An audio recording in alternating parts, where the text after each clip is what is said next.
আল্লামা মামুনুল হক মজলুম ছিলেন। কিছুদিন আগে এই সোনারগাঁও থেকে মজলুম অবস্থায় ছিলেন।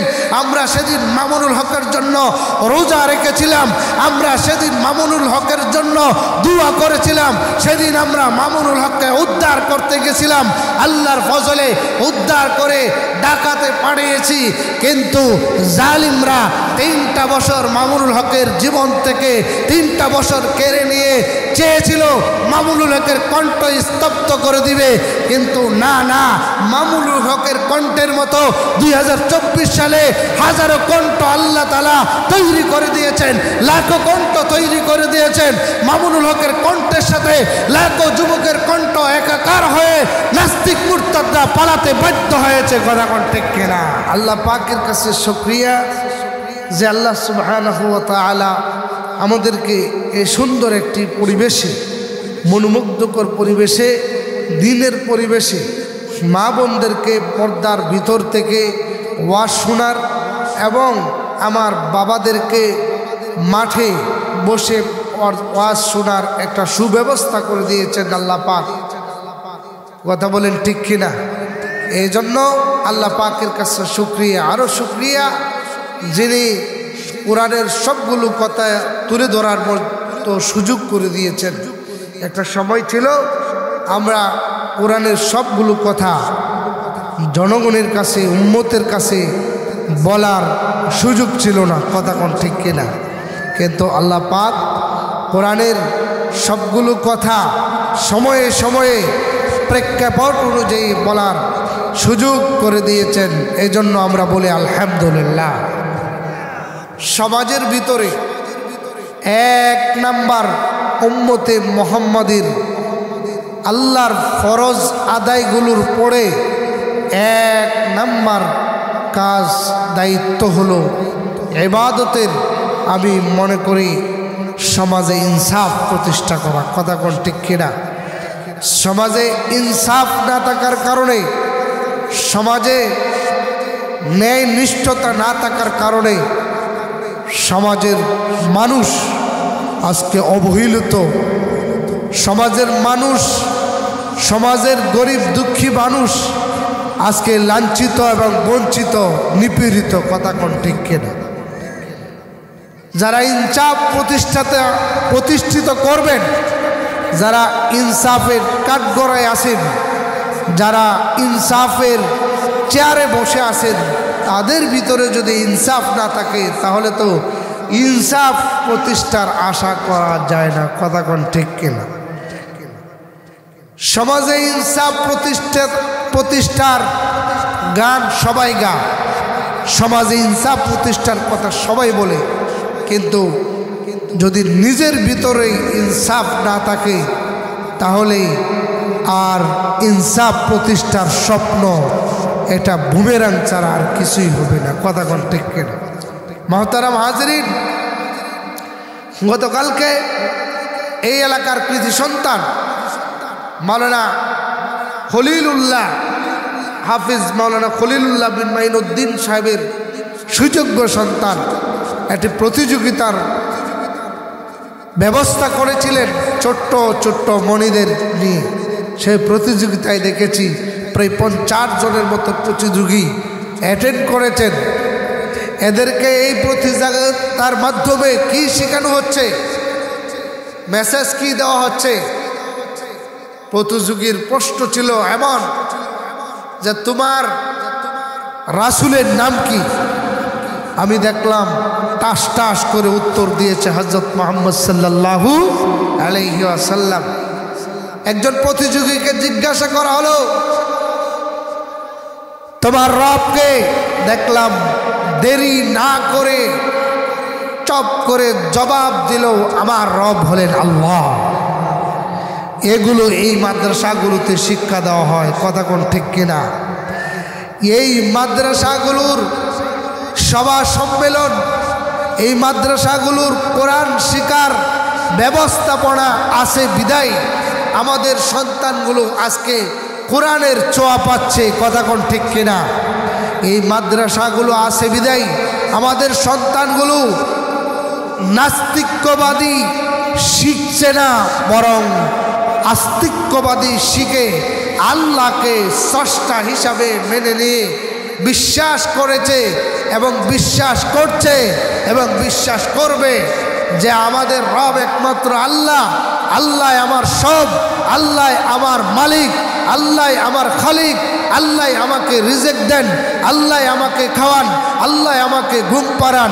এই কথাগুলো এই মাদ্রাসাগুলো থেকেই শিক্ষা দেওয়া হয়। কথা কোন ঠিক কিনা? আজকে দেখতে পারবেন যত তাবলীগের ভাইয়েরা আছে, যত দাওয়াতের ভাইয়েরা আছে, সবগুলোর গুড়া খুঁজে দেখবেন কোনো মাদ্রাসা না হয় কোনো মাদ্রাসা থেকে তৈরিকৃত আলেম। কথা কোন ঠিক কিনা? কেশবকোনাকে ডক্টর মাওলানা ইকবাল সাহেব কোরআন হাদিসের কথা বলছিলেন, নবীর চরিত্রের কথা বলেছিলেন। আমি তার সুরে সুর মিলে বলতে চাই, এই পৃথিবীতে যত মানুষ আগমন করেছে কিয়ামত পর্যন্ত করবে, সমস্ত মানুষের চরিত্র যদি এক পাল্লায় রাখা হয় আর আমার নবীর চরিত্র যদি আরেক পাল্লায় রাখা হয়, তাহলে আমার নবীর চরিত্র শীর্ষে যাবে। কথা কোন ঠিক কিনা?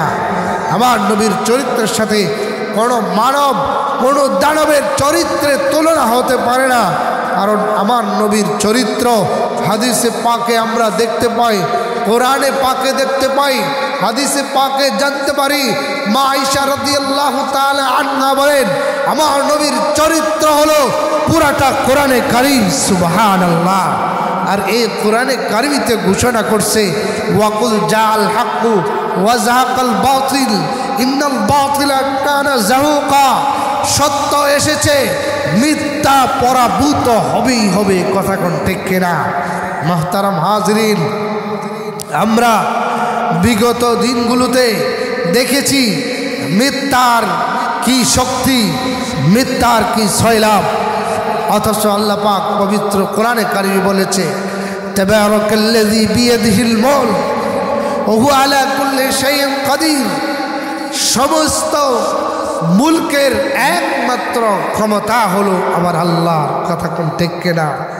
সমস্ত রাজার বাদশার মালিক হলেন আমার আল্লাহ, সমস্ত বিচারকের মালিক হলেন আমার আল্লাহ। আলাইসাল্লাহু বিআহকামিল হাকিমিন। বিচারকদের সমস্ত বিচারক হলেন আমার আল্লাহ। কথা কোন ঠিক কিনা? মুহতারাম হাজরিন, আমার আল্লাহ ছাড় দেন কিন্তু ছেড়ে দেন না, হয় দুনিয়াতে না হলে পরকালে। কথা কোন ঠিক কিনা? ফেরাউনকে আল্লাহ তাআলা ছাড় দিয়েছিলেন কিন্তু ছেড়ে দেন নাই। ফেরাউন 800 বছর ফেরাউন নির্যাতনের স্টিমার চালিয়েছিল, কিন্তু 800 বছর পরেও তার বিদায় হতে হয়েছে। কথা কোন ঠিক কিনা? আমি এই বাংলার নাস্তিকদেরকে চোখে আঙ্গুল দিয়ে দেখাতে চাই, তোমরা কোরআনের ইতিহাস তালাশ করো, তোমরা ইসলামের ইতিহাস তালাশ করো। ফেরাউন নির্যাতন চালিয়ে টিকতে পারে নাই, নমরুদ নির্যাতন চালিয়ে টিকতে পারে নাই, যত বেঈমান মুরতাদ যত ধরনের নির্যাতন চালিয়েছে কেউ টিকতে পারে নাই। সকলেরই কলঙ্কজনক অধ্যায়ে বিদায় হতে হয়েছে। কথা কোন ঠিক কিনা? কিন্তু আমার আল্লাহ তখনও ছিলেন, এখনো আছে, কিয়ামত পর্যন্ত বাকি থাকবেন। কুল্লু মান আলাইহা ফান ওয়া ইয়াবকা ওয়াজহু রাব্বিকা যুল জালালি ওয়াল ইকরাম। সমস্ত কিছু ধ্বংস হয়ে যাবে, সমস্ত নেতার নেতৃত্ব খতম হয়ে যাবে, সমস্ত নেতাও খতম হয়ে যাবে, সমস্ত যশ খ্যাতি খতম হবে, সমস্ত মানুষ শেষ হয়ে যাবে, সমস্ত মাখলুক শেষ হবে, কিন্তু আমার আল্লাহ বাকি থাকবেন। কথা কোন ঠিক কিনা? আমার আল্লাহ একমাত্র বাকি থাকবেন। আর একটা গ্রুপ বাকি থাকবে, আর একটা গ্রুপ আল্লাহর সাথে দেখা করবে, যে গ্রুপটা আল্লাহর জন্যে, নবীর দ্বীনের জন্য পুরা জীবন আল্লাহ এবং তার রসুলের তরিকায় জীবন যাপন করে নিজের জীবনকে ওয়াকাতরে বিলীন করে দিয়েছে। কথা কোন ঠিক কিনা? মুহতারাম হাজরিন, আমরা আমাদের সন্তানকে ভালোবাসি, কিন্তু নবীজিও তার সন্তানগুলোকে ভালোবাসতেন, কথা কোন ঠিক কিনা? হযরত যায়েদ ইবনে হারেসাকে নবীজি খুব ভালোবাসতেন, খুব মহব্বত করতেন। যায়েদ বিন হারেসাকে নবীজি তার সন্তান হিসাবে ঘোষণা দিয়েছেন। এই সন্তান যখন আস্তে আস্তে বড় হয়, নবীজি যখন নবুয়তের দাওয়াত নিয়ে বের হতে শুরু করবেন, আল্লাহর পক্ষ থেকে যখন নবুয়ত প্রাপ্ত হইলেন, সর্বপ্রথম যারা ইসলাম গ্রহণ করেছে, যারা ইসলামের সৌন্দর্যকে মেনে নিয়েছে, তার সেই সমস্ত যুবকদের অন্যতম একজন ছিলেন হযরত যায়েদ বিন হারেসা, কথা কোন ঠিক কিনা? এই যায়েদ বিন হারেসাকে এতটাই ভালোবাসতেন রাসূল। একদিন যায়েদ বিন হারেসা দেখা করতে আসলো। যায়েদ বিন হারেসা নবীজির সাথে, আর নবীজি মা আয়েশার ঘরে ছিলেন, শোয়া অবস্থায় ছিলেন। নবীজির চাদরটা টানতে টানতে যায়েদ বিন হারেসার সাথে দেখা করতে উঠে গেলেন। রাসূল করিম সাল্লাল্লাহু আলাইহি ওয়াসাল্লাম ভালোবাসার কথা বলতে গিয়ে মা আয়েশা বলেন, আমি আর কোনোদিন রাসূলকে দেখি নাই, নাভির উপরে আর কদম পর্যন্ত কাপড় ছিল, আর শরীরটা এরকমভাবে খালি ছিল। এই অবস্থায় যায়েদ বিন হারেসাকে মহব্বতের সাথে গলায় জড়িয়ে ধরেছেন।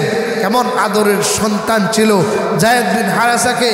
কিন্তু যায়েদ বিন হারেসার এই আদরের মাঝখানে মহান আল্লাহর পক্ষ থেকে যখন আদিষ্ট হইলেন, হে নবী মুহাম্মদ সাল্লাল্লাহু আলাইহি ওয়াসাল্লাম, তুমি তোমার ছেলেকে যায়েদ বিন হারেসাকে আমির বানায়া যুদ্ধে পাঠায় দাও।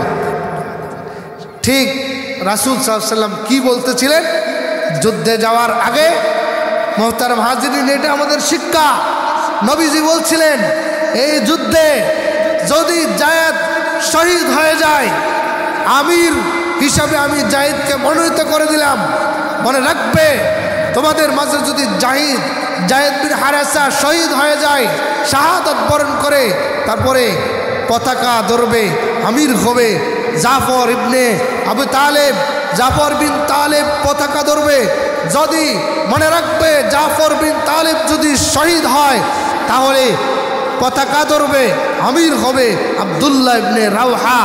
মনে রাখবে, আব্দুল্লাহ ইবনে রাওহা যদি শহীদ হয়, তাহলে মুসলিমরা একজন আমির বানিয়ে যুদ্ধ পরিচালনা করবে, কথা কোন ঠিক কিনা? মুহতারাম হাজিরিন, প্রশ্ন হলো, মুফাসসিরিনে কারাম বলেন, এই জায়গায় রাসূল যখন জবান দিয়ে বের করেছে যে যায়েদ ইবনে হারেসা যদি শহীদ হয়ে যায়, এই কথার দ্বারা কি বোঝা যায়? উনার আদরের সন্তান যায়েদ ইবনে হারেসা এই যুদ্ধে শাহাদাত লাভ করবে, কথা কোন ঠিক কিনা? মুহতারাম হাজিরিন, নবীজি এই এত আদরের সন্তান, যার জন্যে নবীজি বারবার দোয়া করেছেন, যার সন্তানের জন্য দোয়া করেছেন, সেই যায়েদ ইবনে হারেসাকে বিদায় দিলেন খুশি মনে যুদ্ধের ময়দানে। এতে কি শিক্ষা? নবীজির সন্তান সাহাবারা এইভাবে সাহাবাদেরকে যুদ্ধের ময়দানে পাঠিয়ে দেওয়ার সময় আল্লাহর পক্ষ থেকে নবীজি জানতে পেরেছেন অনেক সাহাবী যুদ্ধে যাবে আর ফিরে আসবে না। নবীজি কিন্তু জানতেন, আল্লাহর পক্ষ থেকে নবীকে জানিয়ে দেওয়া হয়েছিল।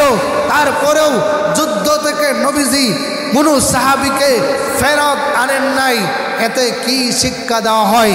আমরা হাদিস পড়ে পড়ে কি শিখেছি, কোরআন পড়ে পড়ে কি শিখেছি? আল্লাহর জমিনে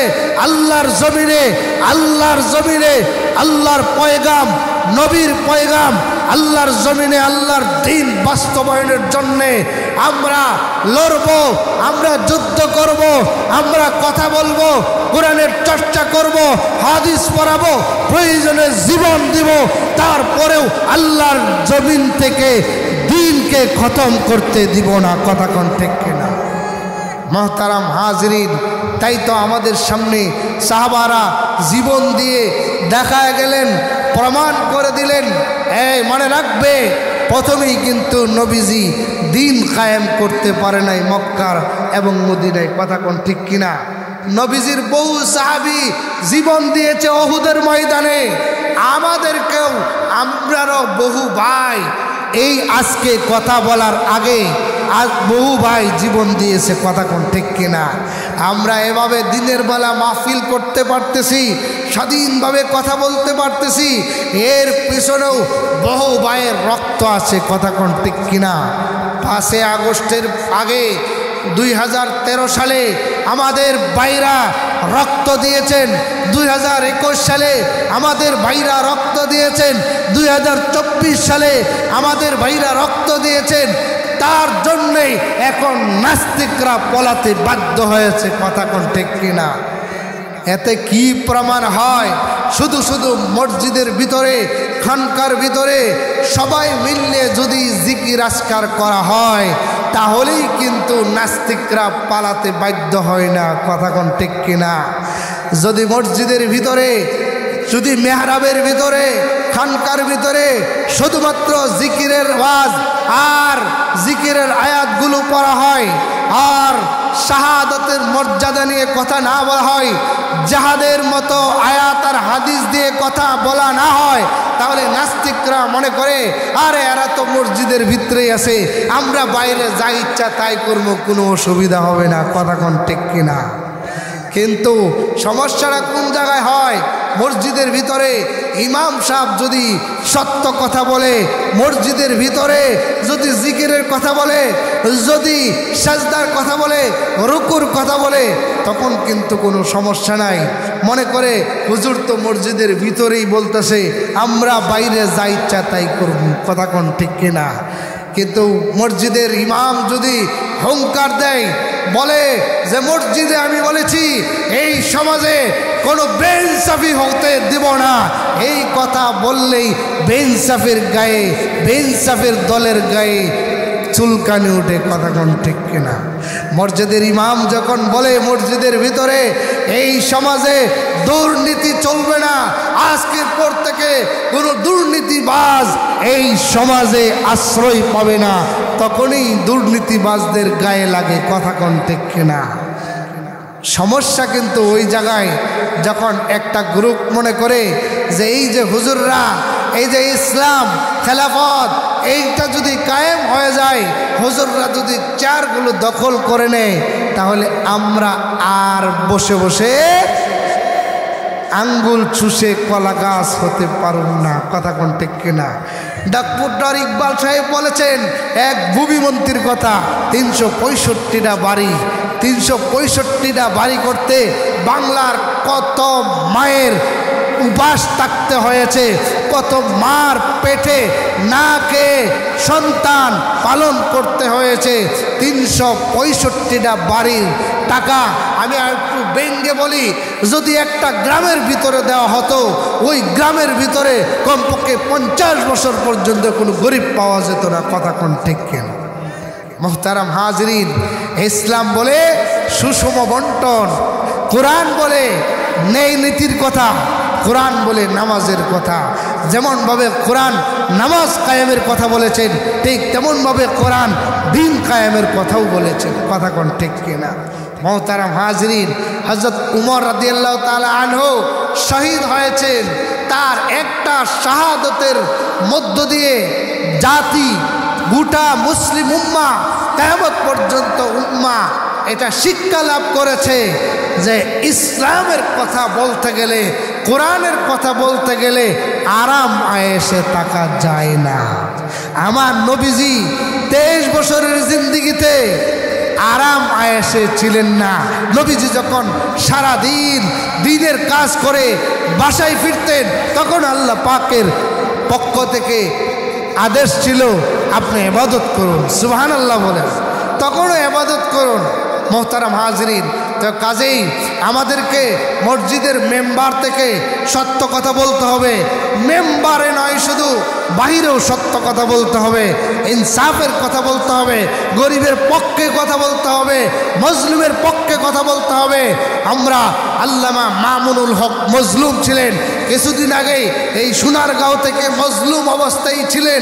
আমরা সেদিন মামুনুল হকের জন্য রোজা রেখেছিলাম, আমরা সেদিন মামুনুল হকের জন্য দোয়া করেছিলাম। সেদিন আমরা মামুনুল হককে উদ্ধার করতে গেছিলাম, আল্লাহর ফজলে উদ্ধার করে ঢাকাতে পাঠিয়েছি। কিন্তু জালিমরা 3টা বছর মামুনুল হকের জীবন থেকে 3টা বছর কেড়ে নিয়ে চেয়েছিল মামুনুল হকের কণ্ঠ স্তব্ধ করে দিবে, কিন্তু না না, মামুনুল হকের কণ্ঠের মতো 2024 সালে হাজারো কণ্ঠ আল্লাহ তাআলা তৈরি করে দিয়েছেন, লাখো কণ্ঠ তৈরি করে দিয়েছেন। মামুনুল হকের কণ্ঠের সাথে লাখো যুবকের কণ্ঠ একাকার হয়ে নাস্তিক মুরতাদরা পালাতে বাধ্য হয়েছে। কথা কোন ঠিক কিনা? মোহতারাম হাজরিন, পেছনের দরজা দিয়ে পালাতে বাধ্য হয়েছে। এটা এই 37 দিন, আমি বলি এটা 37 দিনের আন্দোলনে হয় নাই। 2001 সালের পরে 2008 সালের পর থেকে 12 সালে 13 সালে 21 সালে বছরকে বছর আন্দোলন হয়েছে। সর্বশেষ আন্দোলনের ফসল হয়েছে 2024 সালে। কথা কোন ঠিক কিনা? মোহতারাম হাজরিন, কাজেই আমাদেরকে এক ভাই শহীদ হয়ে গেলে, এক ভাই জেলখানায় চলে গেলে আমাদেরকে মুখ বন্ধ করা যাবে না। হয়তো শহীদ হইব, হয়তো রক্ত দিয়েছে আরও দিব, জীবন দিয়েছে আরও দিব। সাহাবারা বলছে, ইয়া আল্লাহ, আমার জীবন যদি 1000টা থাকতো আমি আপনার রাস্তায় দিয়ে দিতাম। জীবন তো একটা দিয়েছেন, তাহলে আমি কয়টা জীবন আপনার রাস্তায় দিব? সাহাবাদের কণ্ঠে আমরাও কণ্ঠ মিলে বলতে চাই, হে আল্লাহ, জীবন তো একটা দিয়েছ, যদি মরতে হয় মরবো, যদি লড়তে হয় লড়বো, জীবন বারবার দিতে হয় দিব। তারপর কোনো নাস্তিক্যবাদের আস্তানা আমাদের সমাজে গড়তে দিব না। কথা কোন ঠিক কিনা? মোহতারাম হাজরিন, আগামী দিনের সকল আন্দোলনে দেখা হবে, দেখা হবে রাজপথে, দেখা হবে মিছিলে, দেখা হবে মসজিদে।